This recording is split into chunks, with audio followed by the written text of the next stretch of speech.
Chaque jour, quand vous parlez des anciens présidents, de présidents en fonction, ayez toujours une certaine manière de parler, ayez beaucoup de réserve, et puis beaucoup de politesse et un peu de gratitude. Je vais vous parler de ces deux présidents. Peut-être que vous ne savez pas, il y a des gens qui le savent. Aujourd'hui, le président Joseph Kabila a du mal à voyager, à quitter Kinshasa et arriver en Europe, en France, en Belgique.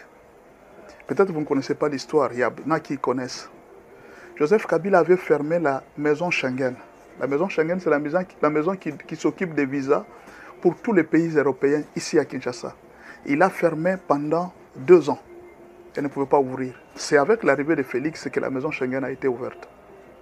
Mais vous pensez que Joseph Kabila est fou de prendre la maison Schengen et de bloquer comme ça? Et on lui a posé une question. Mais est-ce que tu ne vois pas que tu es en train de bloquer ton peuple pour le voyage? Il leur a dit, il y a plus de 153 pays dans ce monde. Mon peuple peut voyager dans d'autres pays.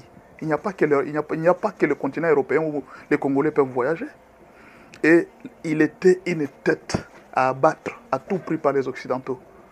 Quand je parle des Occidentaux, je parle des mafieux occidentaux. Pas tous les Occidentaux. Jusqu'à ce jour, on cherchait sa tête. Et puis, il y a un problème, le problème du code minier.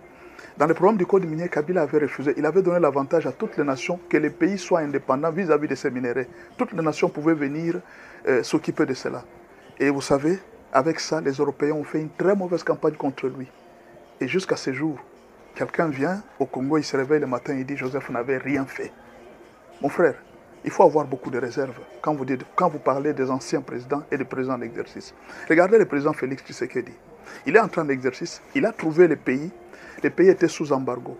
Il s'est battu. Et aujourd'hui, il a arrêté l'exploitation du coltan qui faisait du Rwanda le premier producteur mondial du coltan. Et je vais vous dire la vérité que les mafieux occidentaux sont en train de chercher sa tête. Vous êtes en train de voir les minéraux, vous êtes en train de voir, vous êtes en train de voir les appâts. Non, Félix est devenu très riche, sa famille est devenue très riche. C'est sa vie qu'il est en train de mettre en danger. Pour qui? Pour le peuple. Et ça, vous ne voyez pas. Vous êtes en train toujours de vous réveiller le matin, vous prenez votre téléphone, vous passez sur les réseaux sociaux. Il n'a jamais rien fait pour le pays. Non. Levez l'embargo de la RDC, formez les militaires. Acheter des armes aujourd'hui, la RDC peut s'acheter plusieurs armes. Et vous le savez. Ces gens n'ont rien fait. Vous vous réveillez le matin, il n'a rien fait pendant 5 ans. Ah bon? Rien fait? Non. Ce n'est pas ça l'éducation politique. Si c'est comme ça que vous êtes en train d'éduquer la population à la politique, c'est que vous ne connaissez pas la politique. Soyez des hommes d'État. Ne soyez pas dans les sentiments. Un homme d'État est différent d'un homme de la rue. Ces deux personnes ont fait beaucoup pour la RDC. Ils ont risqué leur vie. Et jusqu'à ce jour, ils risquent leur vie pour la RDC.